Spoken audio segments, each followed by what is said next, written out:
we kind of have a second chance of life because then we can monitor our health. And by taking the meds every day, it's very easy. The side effects are really not that severe. I mean, diarrhea isn't really that big of a deal to me versus dying, not being able to eat or things of that nature. Maybe managing HIV isn't tops on your list. You may have other things you're worried about, so you're missing doctor appointments and forgetting to take your medicine. What's holding you back is personal. Try talking to a case manager about what's blocking you. Ask your healthcare provider to refer you. Most HIV health workers can help you find a case manager. Get inspired by what's most important to you. It may be cooking, getting together with friends and family, music, worship, hobbies, working out at the gym, or even helping others. Whatever gives you joy. Maybe there's something you've always wanted to do. Now is the time to start. Some people find it's a real boost to be connected with other people who have HIV. Clinics that get money from the government have consumer advisory boards you can join. Clinics also offer HIV classes where you can share stories with people who have problems like you. Contact the local Ryan White office or your city or state health department for more information. I was 17 years old, waking up in a hospital from a stroke, and they said that I was HIV positive. And that's when my life flipped upside down. I didn't have sex. I didn't have any tattoos. I didn't use drugs. So the only possible answer was that I contracted it from my mother during birth. I know she breastfed me, so I don't know if it passed through her breast milk, but it could have, or during the birthing process. So that's when I actually contracted it, and she never told me. Worrying about whom to tell that you are HIV positive and when to tell them can really stress you out and interfere with managing your HIV. Disclosure is personal. You have to decide for yourself. Take your time and think about it for a while. Talk to other HIV-positive people. Generally, disclose to people you can count on to support you. People you can count on not to tell others. It's painful if family members reject you. HIV stigma sometimes begins at home. A lot of stigma comes from their fear of HIV.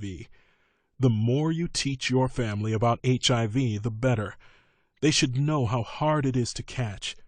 Show them Section 3 of the series, called How People Get HIV. That should help them understand.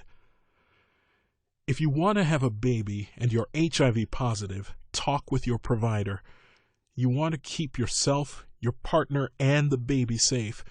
You don't want your baby to get infected with HIV. Tell your HIV provider as soon as you know you're pregnant. Your clinic can help you find a provider who specializes in HIV and pregnancy. There are things you can do to protect your baby. Take your HIV medicine. Don't breastfeed.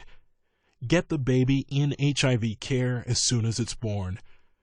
If you do these 3 things, your baby has a good chance of not getting HIV from you. If you find out you're positive, take a breath, step back, and use the resources that are available today that we didn't have 30 years ago. Should you keep working? Generally, yes. You're likely to live a long time. You're going to need the money. True, HIV can feel like a bad flu at first, but this isn't the 80s. People are focused on living with HIV. You do have some extra concerns, getting to your medical appointments, taking medicine, and dealing with any side effects, but lots of people with HIV have jobs. Because of taking care of myself, I've become more involved with my community. Because I've taken care of myself, I'm here today to tell my story. And it's a lot brighter. The future's there. In romantic relationships, the honest thing is to tell your partner about your HIV. In some states, it's against the law not to tell your partner. HIV will not kill your buzz. There are a lot of things you still can do. The most important thing is to use condoms every time. If you're practicing safe sex but something goes wrong, like maybe the condom breaks, let your provider know immediately or go to an emergency room. If you act fast, there is medicine your partner can take for protection. If you have HIV and your partner doesn't, your partner might want to take medicine to prevent getting infected. This isn't for everyone, but your partner can talk with their provider. Keep everyone safe.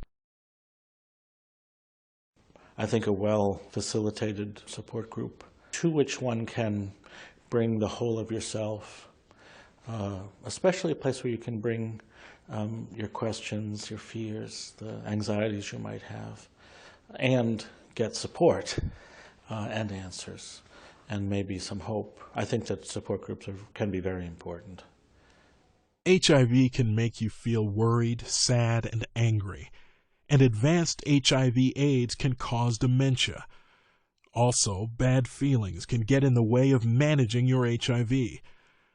A case manager can help you find a therapist. Medicine for your emotions may also help. Other things to improve your mood. Set goals. Be around upbeat people. Get involved in things you love to do.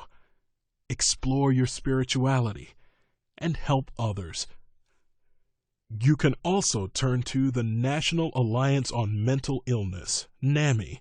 There are NAMI chapters in every state.